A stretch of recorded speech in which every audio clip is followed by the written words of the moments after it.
Bonjour à toutes et à tous, bienvenue dans ce deuxième webinaire du Crédit Mutuel Océan consacré à l'accompagnement numérique des professionnels. Dans notre premier webinaire, nous avions traité le sujet du e-commerce et nous sommes ravis de pouvoir vous proposer une nouvelle thématique aujourd'hui, comment faire connaître son entreprise et son site internet. Vous êtes entrepreneur, vous venez de créer votre entreprise ou peut-être allez-vous la créer prochainement. Votre enjeu est de développer vos ventes pour assurer la rentabilité de votre affaire et vous souhaitez savoir comment faire connaître votre entreprise, quelles sont les étapes à suivre pour booster sa notoriété. Pour vous éclairer et nous accompagner tout au long de ce webinaire, 3 experts sont avec nous aujourd'hui. Aurélien Morillon, dirigeant de l'agence web marketing EgoProd à Dompierre-sur-Yon. Bonjour Aurélien. Bonjour. Nous aurons également Fabien Rousseau, dirigeant de Explora Park à Saint-Jean-de-Mont, qui livrera son témoignage au travers d'un reportage vidéo que nous verrons tout à l'heure. Et Anthony Massé, directeur du groupe d'agences de Montaigu au Crédit Mutuel Océan. Bonjour Anthony. Bonjour Charlène. Vous pourrez poser vos questions directement en commentaire sous la vidéo. Nos équipes se feront un plaisir de vous répondre tout au long de ce webinaire.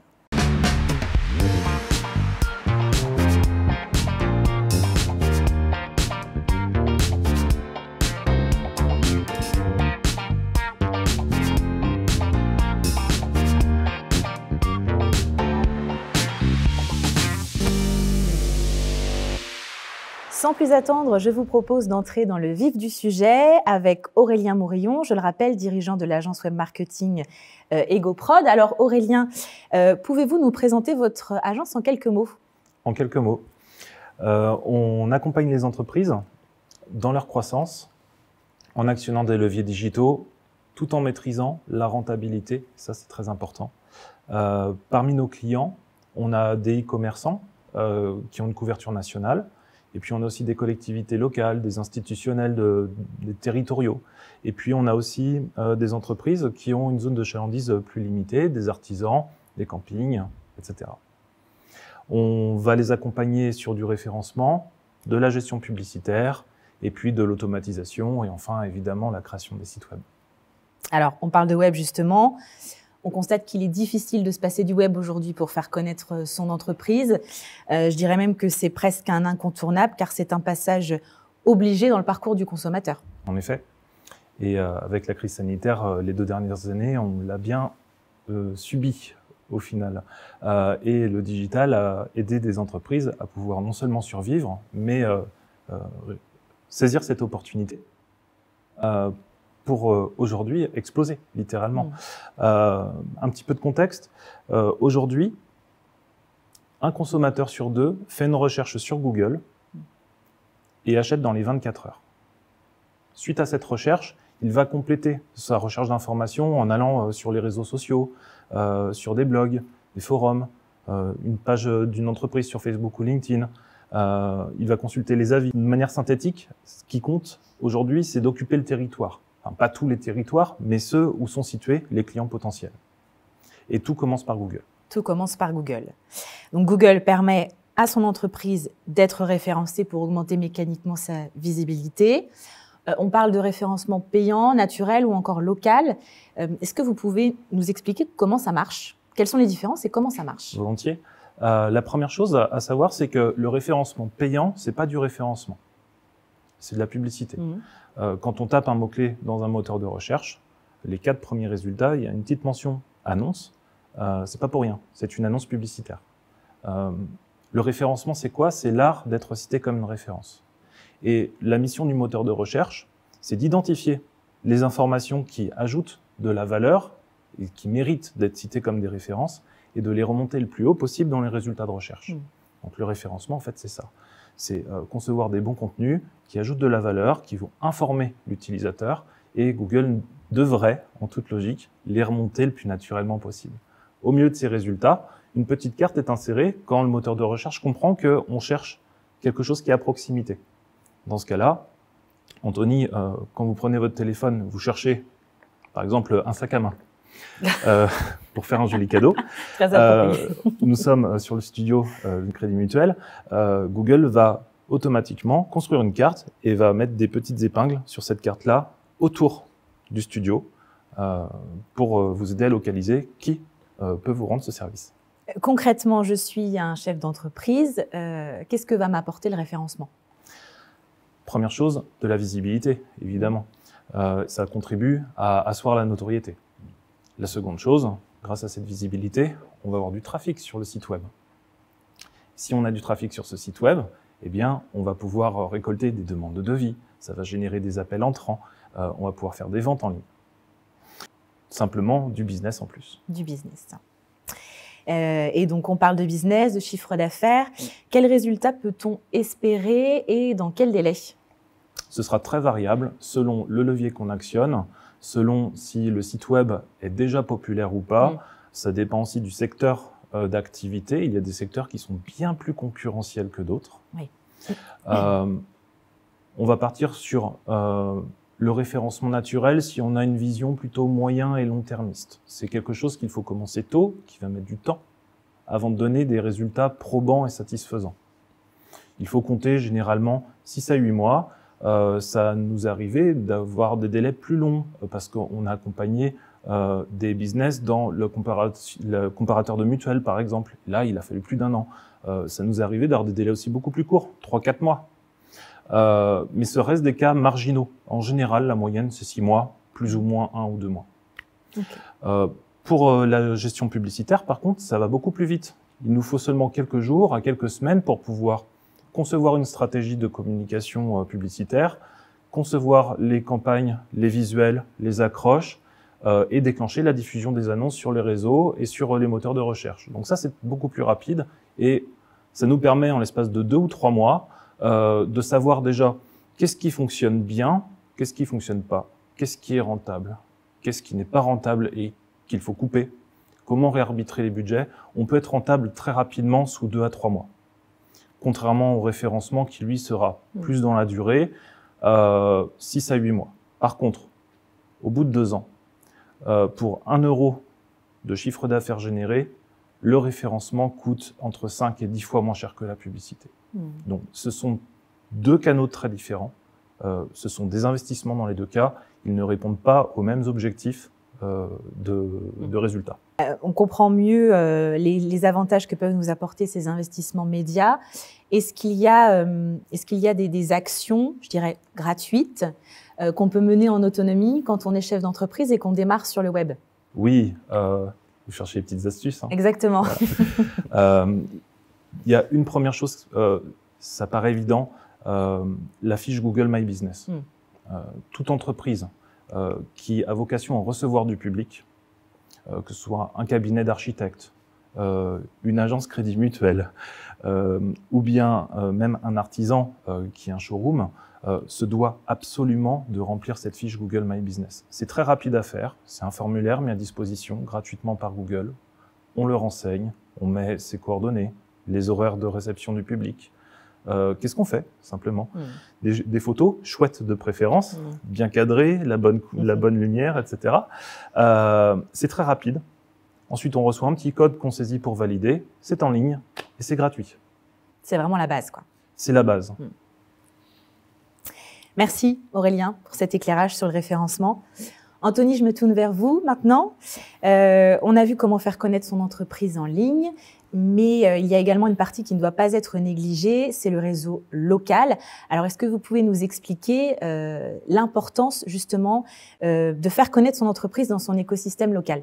Ouais, tout d'abord, je veux être clair et précis tout de suite et dire qu'il y a 2 types de communication, digitale et physique.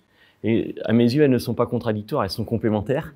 Il faut savoir marcher dans la main avec les 2. Dans mon travail de directeur de groupe d'agence, je vais me considérer parfois comme chef d'entreprise. Ça veut dire qu'il me faut me faire connaître ma pomme, mais également mes équipes, mes chargés de clientèle professionnels particuliers. Il faut que tout le monde soit connu et reconnu. Dans notre travail, nous sommes amenés très souvent à être mobiles, 5, 6, 7 ans selon les missions. Donc à chaque fois, il faut savoir se remettre en question et aller se faire connaître. Je vais d'abord me tourner vers les gens, les acteurs du territoire. Ça peut être des élus, des hommes, des femmes, chefs d'entreprise, des présidents d'associations, pourquoi pas des directeurs d'école, des jeunes créateurs, des créateurs avec un peu plus d'expérience, des gens qui animent leur territoire. Il faut qu'ils sachent qui on est, nous, Crédit Mutuel Océan, qui est Anthony Massé, directeur du groupe d'agence de Montaigu. Et c'est hyper important parce que ça va me permettre de développer tout de suite des relations saines et puis apporteuses d'affaires pour demain. J'aime à dire aussi que pour créer son entreprise, il faut s'entourer de prescripteurs, de gens qui sont en capacité de parler de nous positivement. Des prescripteurs, faire de la recommandation, du parrainage. C'est des mots que j'aime bien, recommandation et parrainage. Pourquoi? Parce que ça permet d'officialiser ce qu'on appelle vulgairement le bouche à oreille. Quelqu'un qui m'apporte un client, une entreprise cliente, quelqu'un qui m'apporte un facteur pour développer mon business, comme on disait tout à l'heure, eh bien, je dois le remercier. Eh bien, peut-être par du parrainage et lui montrer avec sincérité que ce qu'il a mis comme cœur à l'ouvrage pour faire grandir mon entreprise, eh bien, je le remercie. Voilà, je pense que c'est des choses importantes. Ensuite, la clé de la réussite, c'est d'être partout où il faut qu'on soit.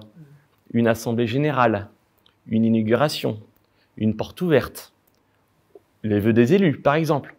Je sais le travail que ça demande. Ça prend du temps. Évidemment, Charlène, pour un artisan, un commerçant qui vient de s'installer, d'aller jusqu'à 21h30, 22h à une soirée, mais c'est hyper important. C'est là qu'il va croiser ses collègues, ses concurrents.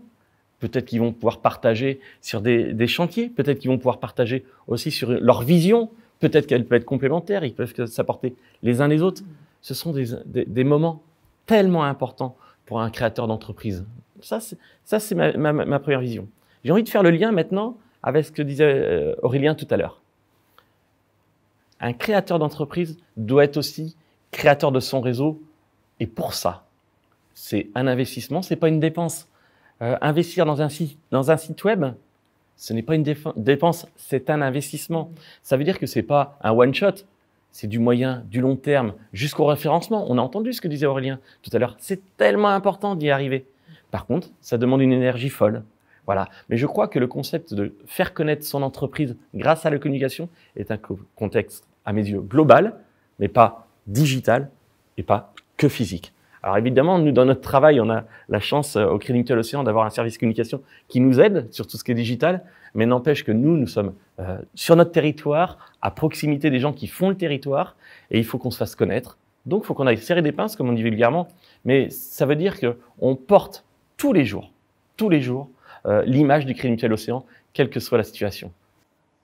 Et alors justement, en tant que patron de votre groupe d'agences, comment vous faites concrètement pour tisser votre réseau local? Est-ce que vous avez des exemples à nous apporter? Oui, alors d'abord, j'ai la chance d'être administrateur sur une plateforme qui s'appelle Initiative Vendée, et notamment, nous, c'est Initiative Vendée Bocage. Donc, ça me permet d'aller à la rencontre des futurs créateurs. J'aime aussi m'intéresser au Centre des jeunes dirigeants. J'aime participer à ce style de soirée parce qu'on est à l'écoute de ceux qui font vivre notre région. Exactement. Et puis, après, on considère souvent que le Crédit Mutuel Océan est une banque différente. Donc, j'essaie de m'appuyer dessus pour faire grandir des initiatives. Et par exemple, je me suis rapproché d'un média qui s'appelle Dig Radio sur Montaigu. Et ça veut dire que lorsque je rencontre un créateur d'entreprise, eh bien, je lui propose un temps de présence à l'antenne Dig Radio pour qu'il présente son activité, ses envies, ses objectifs, et puis peut-être la réussite qu'il rencontre et peut-être aussi les difficultés auxquelles il doit faire face. Voilà, c'est un exemple comme un autre, mais j'essaie d'être présent comme ça, évidemment, sur mon territoire. Merci Anthony. Alors, qui dit réseau dit également réseaux sociaux. C'est un peu le pendant digital finalement. C'est un levier puissant pour faire connaître sa boutique, son entreprise. Quelle est votre vision, vous, Anthony, des réseaux sociaux? D'abord, je voudrais vous dire que je ne suis pas spécialiste des réseaux sociaux. Aurélien est là pour en parler mieux que moi. Mais moi, je voudrais vous dire, en tant qu'acteur à mon échelle, j'y suis très attentif. Je trouve ça à la fois exceptionnel en découverte, pour aller à la rencontre de créateurs d'entreprises, mais ça peut être aussi dangereux. D'accord? Donc moi, mon regard, il est simple et précis. C'est je veux comprendre ce qui se passe sur mon territoire. Dernier abonnement là en vue, Terre de Montaigu. Quand je me rends compte de tout ce qui génère comme information, c'est des pépites pour moi. Ça me permet de connaître exactement le quotidien de mon territoire. Ça, c'est hyper important. Après, quand j'y suis, moi, j'y suis en tant qu'Anthony Massé et non pas en tant que directeur de groupe d'agence. Je fais attention à ça, de pas tout mélanger. Mais n'empêche que j'ai toujours une tenue, je dois respecter le code de déontologie, mais j'ai toujours une tenue appropriée et j'essaie d'être à l'écoute de mon territoire par les réseaux sociaux. Je me mets maintenant à la place d'un créateur d'entreprise. Et c'est un peu le penchant, Aurélien, il le sait. C'est-à-dire qu'on va faire plaisir à 9 clients sur 10 et on va être hyper fiers. Et il y a le 10e où il y a eu un petit couac parce que ça arrive sur un chantier, parce que ça arrive lors d'une négociation. Et là, le créateur qui a mouillé le maillot, j'aime cette expression, eh ben, peut se faire descendre en quelques clics. Et ça, c'est une triste réalité. Mais il faut prendre ça en compte. Voilà. C'est cet avis négatif qu'on va retenir finalement. Parce qu'on est humain. C'est dommageable. Donc Aurélien, effectivement, quand on veut investir les réseaux sociaux, quand on est une entreprise et qu'on veut investir les réseaux sociaux, on se retrouve confronté à un panel assez important finalement. Il y en a pour tous les goûts, si je puis dire. Des dizaines, voilà. Alors est-ce que vous pouvez nous éclairer, lesquels choisir, comment mettre en place sa stratégie? Oui, j'aimerais rebondir sur ce que disait Anthony. On dit souvent il nous faut 10 clients satisfaits pour avoir un avis positif, suffit à avoir un avis négatif. Mais les gens, en général, savent aussi faire à part des choses. Ce qui va compter pour eux, c'est la capacité d'un business à savoir répondre à tous les avis, qu'ils soient positifs ou négatifs. Ça suffira, en règle générale, à éviter une explosion de bad buzz. Ensuite, pour le choix des réseaux sociaux, eh bien, chaque réseau social a sa typologie, a ses audiences et on n'y va pas pour les mêmes choses. Par exemple, pour Facebook, j'ai l'habitude de m'imaginer une soirée ou un barbecue avec des amis ou des collègues de travail. Les gens autour d'une table vont échanger des opinions, débattre. Des fois, c'est enflammé. Voilà. LinkedIn, ce sera plus un forum d'emploi ou du job dating. C'est un endroit où on va pouvoir tisser des liens pour trouver des nouveaux collaborateurs ou des nouveaux partenaires de business. Twitter, ce sera un peu comme un JT que chacun construit à sa manière et où les débats peuvent vite s'enflammer également, c'est vrai. Quant à Instagram et Pinterest, par exemple, là, on sera plus sur un réseau de l'image. Instagram, on sera plus sur les personnes inspirantes qui ont de l'influence.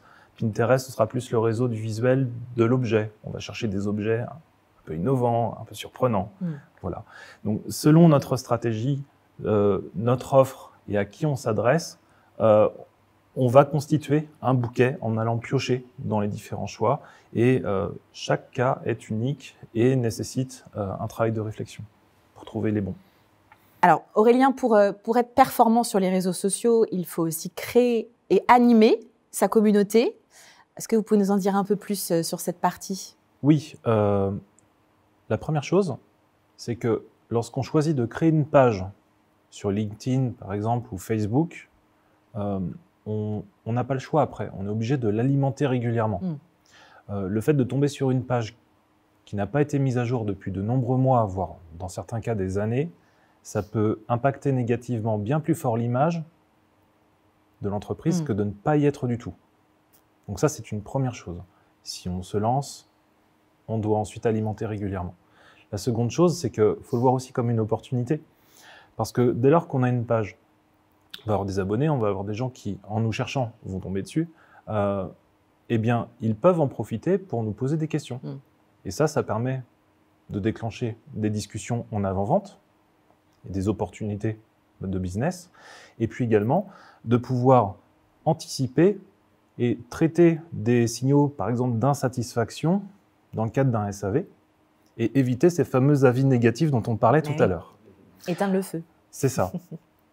Exactement, éteindre le feu avant qu'il prenne. Merci à tous les deux pour vos conseils. Je vous rappelle que vous pouvez toujours poser vos questions en commentaire sous la vidéo. Alors n'hésitez pas, notre équipe y répondra avec grand plaisir. Quoi de mieux qu'un cas concret pour mettre en application tout ce qu'on vient d'apprendre ensemble? Et eh bien, notre équipe est allée à la rencontre de Fabien Rousseau, dirigeant du parc de loisirs Explora Park à Saint-Jean-de-Mont. Lui aussi, en tant que chef d'entreprise, il a été confronté au besoin de faire connaître son entreprise en ligne, mais aussi en local. Et il nous livre son témoignage au travers d'un reportage vidéo. Je vous propose de regarder.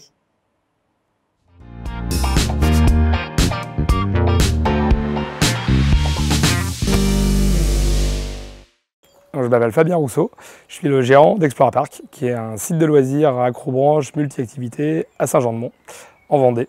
On propose de l'acrobranche pour les enfants à partir de 3 ans, il n'y a pas de limite vers le haut. Voilà. Et on a également d'autres activités, du tir à l'arc, du laser tag, de la réalité virtuelle, de l'explore aventure avec des tablettes en forêt, voilà, du grand trampo filet, un snack, un bar.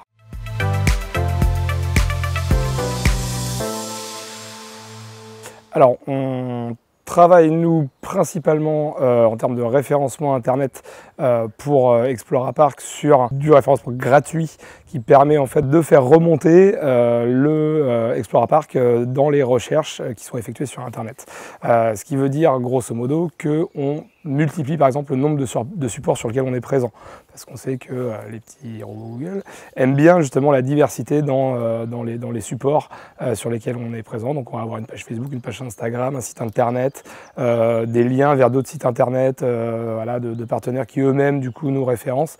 Donc après ça passe aussi par l'acquisition de noms de domaine. Et puis la partie payante qu'on utilise, où là on est vraiment davantage sur un ciblage géographique. C'est le principe du payant, c'est d'essayer de déterminer la zone dans laquelle on veut être vu et des périodes. Donc voilà, il y a des périodes de l'année sur lesquelles on va plus insister. Exemple, nous concernant, sur les mois de juillet et août, on va moins investir sur le fait d'être présent sur toute la partie, on va dire, Vendée, Loire-Atlantique, Sud-Loire, cette partie-là, parce qu'on a déjà un flux important de gens en vacances, de touristes sur le secteur. En revanche, c'est une communication sur laquelle on va mettre un budget sur les mois de mai, juin, où nous, voilà, on est ouvert tous les week-ends. Et c'est les week-ends sympas où justement il y a moins de monde sur les parcs et où les gens qui habitent voilà, à 1 heure de chez nous vont venir pouvoir profiter du site. Il fait super beau.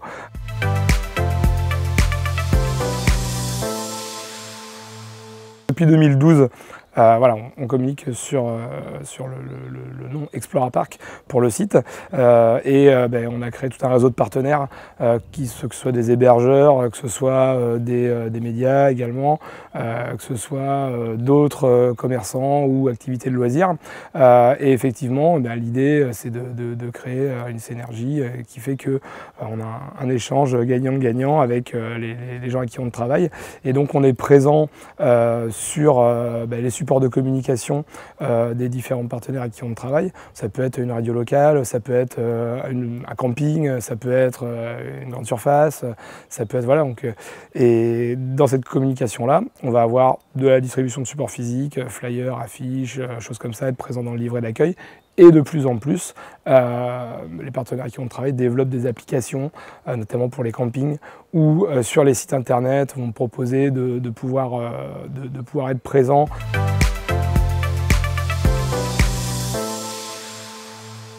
Alors c'est une partie du travail qui est intégralement déléguée à Sylvain et Juliette, que je salue. Nous, on a décidé qu'on voulait que nos pages Facebook, Instagram, ce qu'on utilise, soit vraiment un reflet fidèle de l'image voilà, qu'on va trouver quand on vient à Explora Park.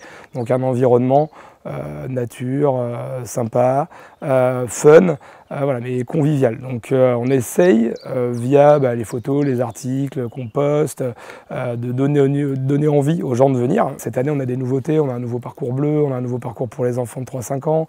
L'an dernier on avait les trampo filets qui étaient nouveaux. Ça permet aux gens de savoir voilà, ce qu'ils vont trouver en venant chez nous. Puis ça permet aussi de travailler un peu son image. On n'est pas en direct tout à fait, on peut faire des belles photos au moment où il fait beau, donc ça c'est sympa. Et vraiment l'enjeu là-dessus il est là, et puis il est aussi de communiquer directement avec les gens. Voilà, Facebook typiquement, les gens vont laisser leur avis, vont laisser un commentaire, on va pouvoir leur répondre, on va pouvoir échanger. On n'est pas tout à fait comme sur le site d'avis où on va simplement dire j'ai bien aimé, j'ai pas aimé, pourquoi. Ou là vraiment sur Facebook, il y a un dialogue qui peut s'instaurer par exemple, voilà, on peut échanger, on peut répondre plusieurs fois, donc ça c'est intéressant aussi.